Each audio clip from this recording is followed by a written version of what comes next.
Have you ever looked at a major social problem and just thought, wait a minute, we're throwing so much effort at this. Why does it feel like it's getting bigger, not smaller? It's a really strange feeling, right? Well, we're about to dive into a fascinating paper that tackles that exact puzzle. And trust me, the answer it comes up with is probably not what you're expecting. I mean, it just feels completely backwards, doesn't it? Logically, more money, more resources, more attention, that should make a problem shrink, right? But what if, and this is a big what if, the very systems we build to fix these things are, in a weird way, actually incentivized to keep them going? That's the core argument here, a structural theory for why this might be happening. And boom, right there, that's the key that unlocks this whole thing. The author, Roshan Gadamian, puts forward this really powerful idea. What if grievance has fundamentally changed its job? It's not just an alarm bell anymore, a temporary signal that something's wrong. Instead, it's become a durable political asset. Think of it like a form of capital, something you can store, trade, and protect. Okay, so let's get into section 1, the grievance puzzle.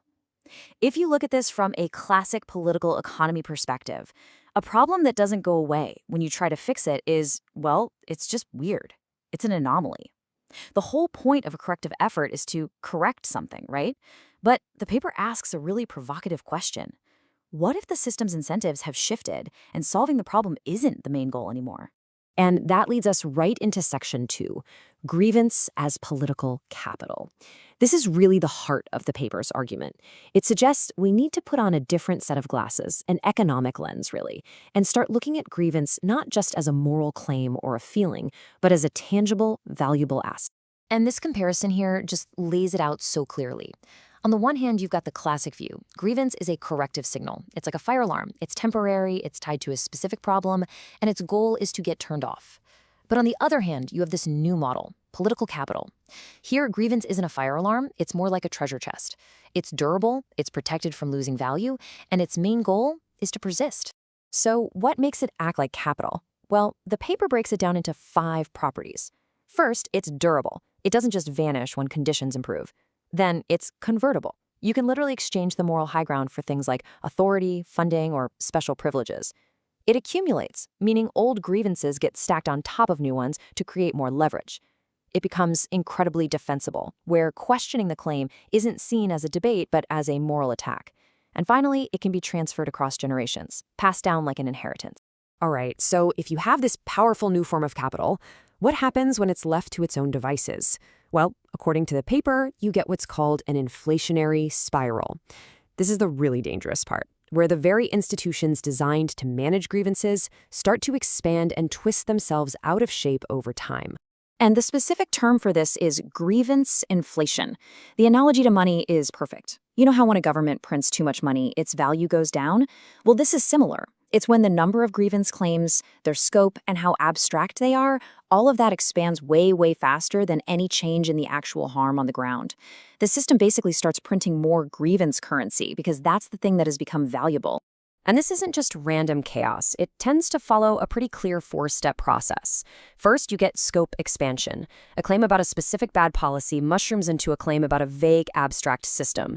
Then comes temporal extension, where past injustices are treated as if they're happening right now, and future harms are even pulled into the present. Step 3 is threshold reduction. It just takes less and less evidence to get a grievance taken seriously. And finally, abstraction and moralization. The claims become so philosophical and moral that trying to argue with facts becomes impossible. Disagreement itself is framed as a moral failing. Okay, so what does this all lead to? Well, the first major consequence is something called institutional drift. This is fascinating. An organization might be created with a clear mission, say to fix a specific harm, but over time, its real, unspoken mission shifts. It's no longer about solving the problem, it's about validating and maintaining the grievance, because that's what justifies its own existence, its budget, and its power.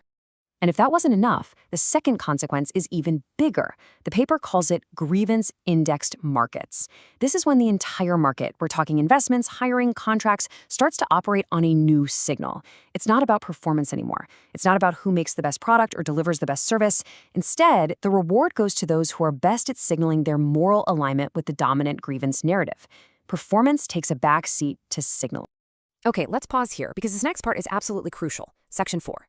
The paper is being very, very careful not to say that all grievances are fake or that injustice isn't real. That's not the point at all. This is a structural argument. It's drawing a sharp line between two different things. Active injustice, which is a real problem that needs a real solution, and extractive grievance, which is a system that has become geared towards persistence, not resolution. And this table is basically a diagnostic toolkit to tell the two apart. Look at the active injustice column. That's a healthy system. Authority is based on making progress, you're open to new evidence, everyone is held accountable, and the claims are tied to reality. Now look at the extractive grievance column. It's the polar opposite. Authority is permanent no matter what. Complicating data is punished. Accountability is totally one-sided, and the claims float off into the realm of the unfalsifiable. And again, let's really hammer this point home, because it's the core of the whole analysis. This isn't about good guys and bad guys. It's not about intent or sincerity. The argument is that you could have the most well-meaning people in the world, but if you put them in an institutional architecture that rewards them more for keeping a problem going than for solving it, well, the architecture is going to win. So, if the problem is architectural, then the solution has to be architectural too, right? This brings us to our final section, rewiring the architecture. The paper doesn't just diagnose the problem. It actually proposes 4 design principles for how we could rewire things to harness the essential corrective power of grievance without letting it metastasize into this permanent cap. First up, principle 1 is what's called a grievance half-life. I love this idea. Think of it like a countdown timer, but it's not on the grievance itself. It's on the extraordinary power that an institution gets to deal with that grievance. The moral recognition of what happened, that can be permanent. But the special privileges, the extra authority, that has to have a built-in decay rate. It has to be re-justified, not just assumed forever. Next is principle 2, revalidation windows. This is basically like a mandatory scheduled checkup for the system. At regular intervals, you're forced to stop and ask the hard questions. Okay, looking at the current data, is this claim still functioning in a way that's productive? Do our assumptions still hold up? It's a way to force institutional learning and stop ideas from becoming totally locked in place, immune to new information. Principle 3 is symmetry requirements. And this one is about something really fundamental, just basic procedural fairness. All it says is that the rules of the game have to apply to everybody equally. The standard of evidence you need to make a claim and the cost of being wrong, it has to be the same for everyone, regardless of which side of the issue they're on. No special protection. And last but not least, principle 4, exit conditions. This is so important. It's about defining what victory actually looks like from the very beginning. You have to know what the finish line is. An institution needs clear, specific, pre-agreed criteria that, if met, mean, okay, mission accomplished. This allows those extraordinary measures to end and for things to go back to normal. And the paper leaves us with this incredibly powerful final thought to chew on. The real choice isn't between justice and stability. That's a false choice. The real choice is a design choice. Are we going to build systems with a clear architecture to govern grievance, or are we just going to let it become a permanent, self-perpetuating force in our politics? It's a heavy question, and it's one we're thinking about.